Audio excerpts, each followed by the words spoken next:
नमस्ते दोस्तों, TGT English 2022 में आप सभी का फिर से स्वागत है। आज हम लेके आए हैं आपके लिए subtitles of William Wordsworth poems. जो उनके वर्क्स हैं, उनके कुछ सबटाइटल्स भी हैं, अदर नेम से भी इनको जाना जाता है।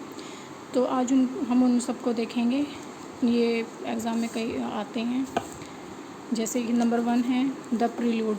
द प्रीलूड का अदर टाइटल क्या है? The growth of mind. The growth of mind. तो ये क्या है? एक वर्ड्सवर्थ की ऑटोबायोग्राफी है। प्रीलूड इसको 3 पार्ट्स में डिवाइड किया जा सकता है, मतलब 3 टाइम्स में। जैसे कि फर्स्ट एरा जो है इसका 1798 टू 1799, सेकंड 1805 टू 1804 टू 1805, और जो ये लास्ट में जो पब्लिश हुई थी ये कब हुई थी? 1850 में। यानी कि इसको वर्ड्सवर्थ ने लिखना स्टार्ट किया था 1798 में और ये कंप्लीट हुई थी 1805 में। उसके बाद में 1850 में जो है वर्ड्सवर्थ की डेथ हो जाती है।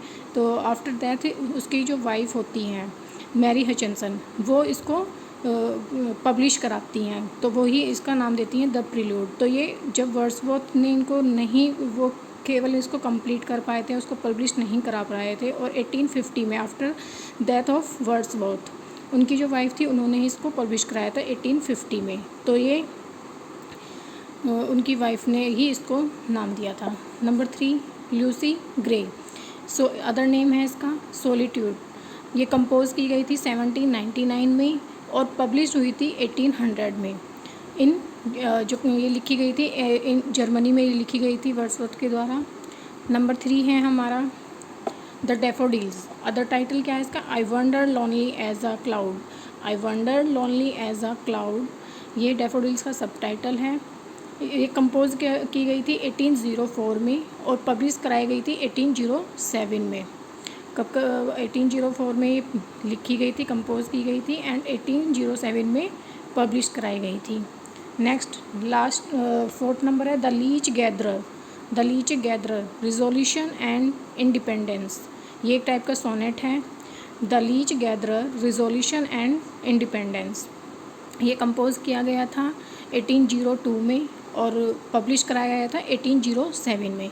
तो लीच गैदरर क्या है? एक लड़के की कहानी है। जब वर्ड्सवर्थ और डोरोथी कहीं घूमने गए होते हैं तो ये जाते हुए एक लड़के को देखते हैं। लीच में एक लड़का होता है जो पूरी तरह से बैंड हो चुका होता है, जिसकी कमर पूरी तरह से झुक चुकी होती है। तो वो उसको देखते हैं कि वो किस टाइप से फिर भी, मतलब कितना उसका शरीर जो है, उसकी बॉडी कितनी स्ट्रॉन्ग है कि वो उस टाइम पे भी काम कर रहा है। तो इस टाइप से इसकी कोई स्टोरी है जो इसके ऊपर ये एक, मतलब कि लड़के के कहानी बताई गई है इसमें। नंबर 5 है सोलिटरी रीपर।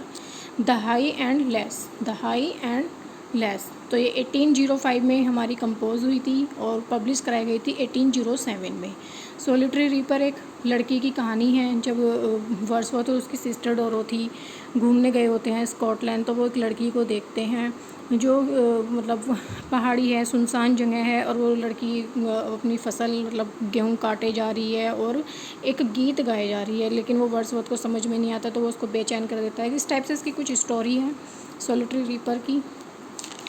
तो ये कंपोज की गई थी 1805 में और पब्लिश कराई गई थी 1807 में। 6 नंबर है एलिजिक स्टैंजा। सब टाइटल है पोइट कैसल और नेचर एंड पोइट। नंबर 7 है मिल्टन। तो इसका सब टाइटल है लंदन 1802 और अदर टाइटल भी है इसका टू मिल्टन।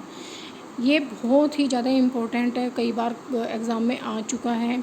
और ये मिल्टन से बहुत ज़्यादा प्रभावित थे वर्ड्सवर्थ हमारे, और आफ्टर डेथ ऑफ मिल्टन ये लिखते हैं, उनकी याद में ही लिखते हैं ओ दाओ मिल्टन, कुछ इस टाइप करके इनकी बिगनिंग लाइन है।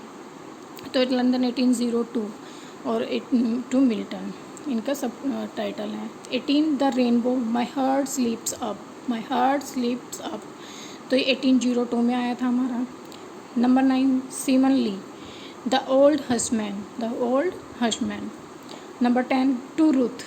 टू रुथ, ये है the influence of nature. The influence of nature, compose किया गया था ये 1799 में और पब्लिश हुआ था 1800 यानी कि 1800 में। नंबर 11 है 3 years she grew in sun and shower. तो अदर टाइटल है इसका एजुकेशन ऑफ नेचर। तो ये भी एक लड़की की मतलब एक लड़की की क्या ये नेचर की स्टोरी है। नेचर को इसने यहाँ पर माँ बनाया है एज अ मदर। वो एक लड़की को पालती है, पोसती है नेचर। तो इस टाइप से नेचर के बारे में ही इन्होंने बताया है, क्योंकि ये इन नेचर से बहुत ज़्यादा प्रभावित थे हमारे वर्ड्सवर्थ। तो पहले बच्चा होता है, उसको मतलब शिक्षा देती है, आफ्टर दैट परेशान भी होती है, कुछ इस टाइप से इसकी स्टोरी है। तो 3 इयर्स ही ग्रो, ये 1798 में आई थी और पब्लिश भी 1798 में ही हुई थी। लिरिकल बैलेड में इसको पब्लिश कराया गया था इसके साथ में। और ये एक लूसी पोएम है। लूसी पोएम में कितनी पोएम्स हैं? टोटल 5 पोएम्स है, उसमें से नंबर 1 ये है हमारी लूसी पोएम। इसको लूसी पोएम भी कहा जाता है। नंबर 12 है हमारी इमोर्टलिटी ओड। नंबर 10 है immortality ode. Ode on intimation of immortality from recollection of early childhood. तो ये हमारी इसको लिखना स्टार्ट किया था हमारे वर्ड्सवर्थ ने इमोर्टलिटी ओड को। अदर टाइटल इसका ओड ऑन, मतलब फुल टाइटल कह सकते हो, odd on imitation of intimation of immortality from recollection of early childhood. तो सबसे पहले इन्होंने क्या किया, इन्होंने 1802 में ये लिखनी स्टार्ट की। 4 स्टैंडा इन्होंने लिखे इस पोएम के। उसके बाद इन्होंने इस पर कोई ध्यान नहीं दिया, ऐसे ही इनकम्प्लीट इन्होंने इसको छोड़ दिया।